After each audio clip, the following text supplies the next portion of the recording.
Halo semuanya, salam sejahtera bagi kita semua. Pertama-tama saya ingin memperkenalkan diri. Saya Stephanie Dulcia Audria, mahasiswi arsitektur di Universitas Pelita Harapan, mewakili kelompok 4 dari mata kuliah Bahasa Indonesia yang terdiri atas Gervasio Alberto, Kevin dari Ahmad, Michelle Devan Limong, Stephen Dean Graha, dan juga Vanessa Bua. Pada video penerapan kemampuan penggunaan etiket komunikasi verbal dan nonverbal ini, kami akan membahas tuntas mengenai komunikasi bahasa verbal dan juga komunikasi bahasa nonverbal. Sebelum mengupas lebih dalam ke topik komunikasi bahasa verbal dan juga nonverbal, saya ingin mempertegas terlebih dahulu arti berkomunikasi. Berkomunikasi terdiri dari kata komunikasi yang artinya adalah proses pertukaran suatu informasi antar individu atau kelompok dengan adanya makna atau tujuan yang ingin disampaikan. Pesan atau informasi yang disampaikan dapat berupa komunikasi verbal atau komunikasi nonverbal. Nah, maka dari itu kita akan memperdalam pembahasan kita ke dalam komunikasi nonverbal dan juga komunikasi verbal yang dibantu oleh teman-teman saya. Saya akan menjelaskan tentang pengertian bahasa nonverbal secara umum. Secara umum, komunikasi nonverbal lebih sering terjadi dalam komunikasi secara langsung, yaitu face-to-face. Itulah sebabnya, dalam komunikasi menggunakan media digital, komunikasi nonverbal itu seringkali menjadi tidak mungkin dilakukan. Lalu untuk contoh komunikasi nonverbalnya itu, yang pertama seperti mengetuk pintu, lalu yang kedua menggelengkan kepala, yang ketiga berjabat tangan, lalu yang keempat itu tersenyum. Lalu untuk ciri-ciri bahasa nonverbal itu sendiri, yang pertama itu sejatinya menggunakan perangkat simbol bahasa tubuh. Lalu yang kedua, ketepatan komunikasi tergantung pada ketepatan penggunaan anggota tubuh seperti mimik muka, gestur tubuh, dan juga panca indera. Lalu yang ketiga, umumnya lebih sulit dipelajari karena kode dan perbedaan budaya tertentu. Lalu terdapat juga jenis-jenis pesan nonverbal, diantaranya itu yang pertama ada pesan kinesik, yang kedua ada prosemik, yang ketiga ada artifaktual, yang keempat ada pesan sentuhan dan bau-bauan, yang kelima ada pesan paralinguistik. Bahasa nonverbal kinesik adalah pesan disampaikan melalui gerakan tubuh. Bahasa nonverbal kinesik terdapat beberapa jenis, yaitu yang pertama pesan fasial, yaitu menggunakan raut muka. Contohnya adalah menggunakan raut muka kebahagiaan, terkejut, ketakutan, kemarahan, kesedihan, dan lain-lainnya. Yang kedua, pesan gestural, yaitu pesan berupa gerakan sebagian anggota badan seperti mata dan tangan. Contohnya adalah mendorong, mempertentangkan, membatasi, tidak memperhatikan, dan menolak. Kemudian yang ketiga ada pesan postural, yaitu pesan yang disampaikan melalui gerakan keseluruhan badan. Terdiri atas 3 macam seperti imediasi atau kesukaan atau ketidaksukaan. Kemudian postur tubuh bisa condong ke arah teman atau menjauh. Kemudian yang kedua adalah power, yaitu status tinggi pada diri komunikator, dan responsif, yaitu mengungkapkan secara emosional. Kemudian adapun ciri-ciri komunikasi nonverbal kinesik adalah yang pertama, disampaikan melalui berbagai ekspresi muka dan gerakan tubuh. Yang kedua, umumnya digunakan oleh orang tunarungu dan tunawicara. Halo Vanessa, kamu terlihat sedang sedih. Apa kamu baik-baik saja? Saya sedih nih, Vin. Gambar Dena saya harus direvisi kembali. Padahal sudah hampir selesai semuanya. Jangan bersedih, Vanessa. Aku yakin kamu bisa menyelesaikan semuanya. Semangat, Vanessa. Kamu pasti bisa. Terima kasih, Kevin. Kamu benar-benar sahabat baikku. Saya akan menjelaskan tentang komunikasi nonverbal proskemik. Komunikasi nonverbal proskemik itu merupakan pesan yang disampaikan melalui pengaturan jarak dan ruang. Dengan mengatur ruang dan jarak menentukan tingkat keakraban dan juga sekaligus mengungkapkan status sosial ekonomi dan juga keterbukaan.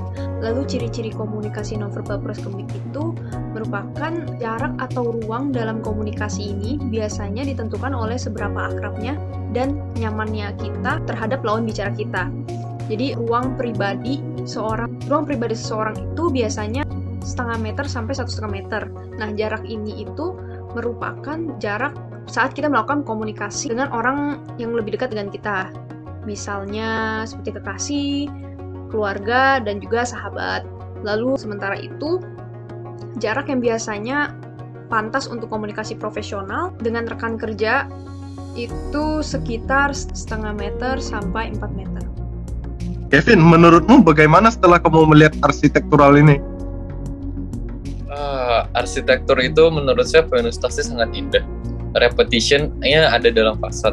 Bangunannya juga menggunakan warna organik yang memberi penyatuan dengan alam. Lalu emphasis-nya ada di ornamen-ornamen kolom dan bangunannya memiliki golden ratio yang sangat sempurna. Saya sangat setuju Kevin dengan penilaian yang diberikan terhadap bangunan ini. Bahasa nonverbal artifaktual. Bahasa nonverbal artifaktual adalah komunikasi yang disampaikan melalui pakaian dan penataan diri. Contohnya adalah pakaian, dandanan, misalnya baju, kancing baju, celana, sepatu, dan lain-lainnya. Kemudian ciri-ciri bahasa nonverbal artifaktual yang pertama, dapat dimengerti atau disampaikan melalui benda-benda di sekitar manusia, misalnya pakaian, dandanan, dan lain-lain. Kemudian biasanya digunakan oleh orang tunawicara. Wah, Vanes, kamu mau kemana? Pakaianmu sangat rapi dan formal hari ini. Kamu terlihat sempurna. Halo Kevin, kebetulan saya ada janji untuk bertemu dengan para anggota-anggota kerja saya nih. Oh, begitu rupanya. Kamu memiliki janji pertemuan yang penting rupanya. Iya Kevin, saya pergi dulu ya. Mari. Berikut penjelasan bahasa nonverbal paralinguistik. Bahasa nonverbal paralinguistik adalah komunikasi yang menggunakan aspek-aspek suara selain ucapan yang dapat dipahami.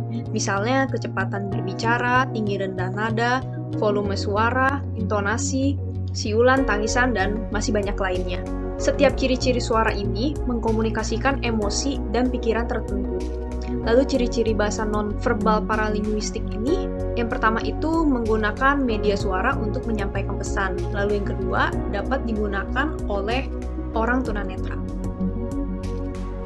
Vanes, kamu mau kemana? Saya harus menghadiri rapat penting. Oke, kamu terlihat sangat buru-buru. Iya, saya sudah terlambat datang. Saya duluan ya Kevin. Pengertian bahasa verbal. Bahasa verbal adalah komunikasi yang berbentuk lisan maupun tulisan. Komunikasi verbal ini berupa kata-kata yang diucapkan di saat kita berbicara, bisa juga dengan perantara media. Contohnya komunikasi secara digital atau sosial media. Kemudian beberapa contoh komunikasi verbal yaitu yang pertama menggunakan chatting dengan media sosial, yang kedua pidato, yang ketiga guru-guru mengajar di kelas, dan yang keempat membaca novel. Adapun ciri-ciri bahasa verbal yang pertama menggunakan bahasa sebagai media utama. Yang kedua, lebih mudah dipahami karena bahasanya telah disepakati bersama. Dan yang ketiga, merupakan bahasa yang paling umum digunakan. Vanes, kamu udah kelar ngerjain tugas yang dari kelas gambar 2 belum? Tugas gambar 2? Wah, itu yang mana ya Steven? Lupa aku. Itu loh, tugas yang untuk assignment di sesi keempat, yang kita harus kumpulin sketsa dan rendering dari produk material kayu. Oh, yang itu aku belum kerjain Steven. Emangnya kenapa? Nggak kok, aku kira kamu udah selesai, jadi aku mau nanya sesuatu tentang tugasnya. Oh, kalau mau nanya nggak apa-apa kok, aku persilakan. Jadi mau nanya apa Steven? Oke, aku mau tanya tentang peralatannya aja sih. Jadi, untuk alat yang harus digunakan untuk melakukan rendering kayu ini, seperti yang udah dikasih tahu oleh dosen kita itu menggunakan soft pastel bukan? Tapi untuk sekarang aku belum punya soft pastel, jadi kamu tahu nggak untuk sementara alat ini bisa digantikan dengan apa? Untuk sementara kamu bisa menggunakan spidol dulu kalau kamu masih belum punya soft pastelnya. Baiklah, kalau hanya spidol maka aku udah punya. Oh iya, selain spidol kamu juga bisa menggunakan pensil warna untuk menghaluskan rendering dari gambar material kayunya ya. Oke deh kalau begitu. Terima kasih ya Vanes sudah mau bantu menjawab pertanyaanku. Iya, sama-sama juga Steven.